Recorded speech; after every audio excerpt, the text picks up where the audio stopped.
Өмнөх хичээлдээр та бүхэн бие талаар ойлголттой болсон болвол одоо уламжлалт болон бие процессын ялгааг авч үзье. Эхлээд тэдгээрийн эдлгүүнүүдтэй танилцъя. CAD-ын хувьд line, rectangle, arc, circle зэрэг энгийн зураг багжуудын тусламжтай хүссэн эдлгүүнүүд зураад шаардлагатай тохиолдолд тэдгээрийг босгож геометри объект үүсгэх боломжтой.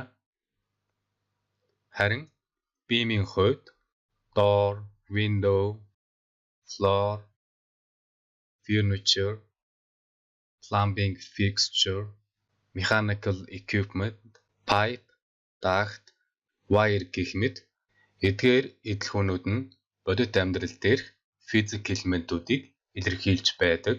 Өөрөөр хэлбэл хан, хучил зэрэг элементүүд нь өөрийн гэсэн дулаан тусгаарлах чадвартай. Кабель утас нь өөрийн гэсэн хэлхээ үүсгэж ажиллах чадвартай гэх мэт.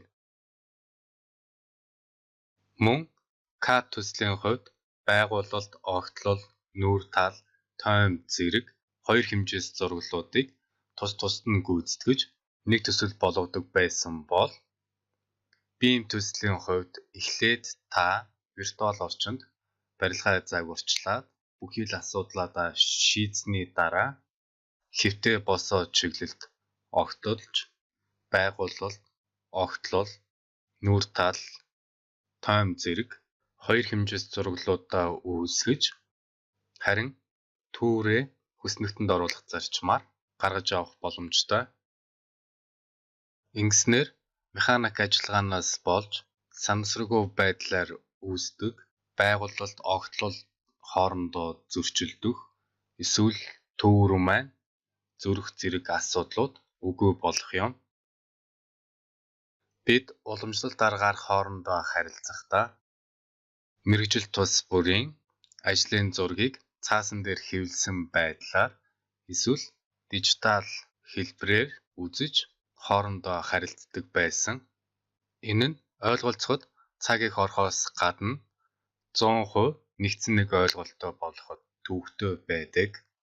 Харин beam харилцааны хувьд архитектор төслийнхөө санааг виртуал орчинд загварчилсаны дараа бусад инженерүүд тухайн төсөл дээр орж нэгэн зэрэг хамтарч ажиллах боломжтой. Өөрөөр хэлбэл архитекторын үүсгэсэн орон зай, тохирох хийцлэг, барилга бүтээсэн инженерүүд халаалт агаар сэлгэлтийн системийг халсан инженерүүд цэвэр бохироосны шийдлийг цэбог инженерүүд холбоо тохиолвол гэрэлтүүлэг цахилгааны шийдлийг тусын инженерүүд загварчлах боломжтой.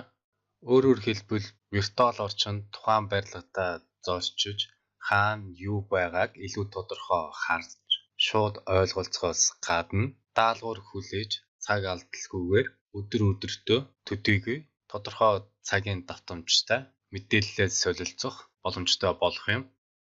Товчхондоо уламжлалт процессын хувьд архитектор нь төслөө ерөнхийд нь базаж барилга бүтээсэн инженертэй нэлээд тулж ажилладаг. Мөн хорших инженерүүдийн хувьд архитектороор дамжуулж барилга бүтээсэн инженертэй харьцдаг.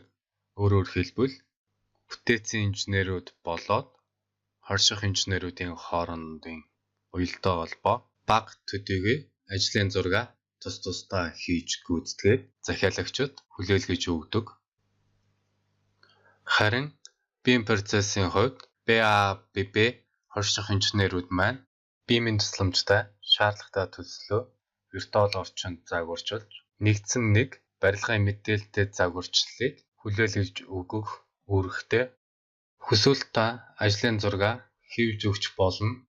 Гэхдээ beam-ийн гол зорилго болвол бүхий л талын оролцогчдыг барилгын мэдээлэлтэй загварчлалын тусламжтай уялдаа холбоотой ажиллах боломжийг бүрдүүлэх юм. Өөрөөр хэлбэл ажлын зургийн түвшинд бэлтгэсэн барилгын мэдээлэлтэй загварчлалыг барилга угсралт болоод барилгын материал үйлдвэрлэгчид хүлээж авч зураг төслийн шатанд тусгагдсан тоног төхөөрөмж эдлхүүнүүдийг эцсийн байдлаар сонгож тухайн эдлхүүнүүдийн мэдээлэл, техникийн шинж чанар, үн зэрэг бүхий л мэдээллүүдийг нэмж оруулаад тухайн төсөлд шаардлагатай төсөвт өртөг болоод ажлын төлөвлөгөө гаргах боломжтой болох юм.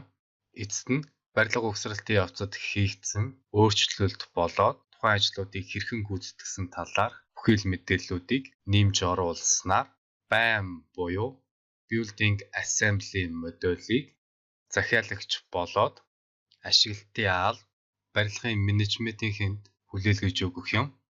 Ингэснээр тухайн барилгын ашиглалтын явцад шаардагдах урсгал засвар, талбай менежмент, ашиглалтын зардал гээд бүхэл мэдээллүүдийг агуулсан Building Operation Optimization модуль буюу BOOM гэсэн модуль үүсгэж ажил үүргээ гүйцэтгэх боломжтой болох юм. Энэ бүх ажиллбарууд тухайн барилгын виртуал орчин дахь нэгдсэн нэг мэдээллийн санд хийгдэх болно. Үр дүнд нь тухайн төслийн бүхэл оролцогчид хоорондоо уялдаа холбоотой ажиллах боломж бүрдэх юм.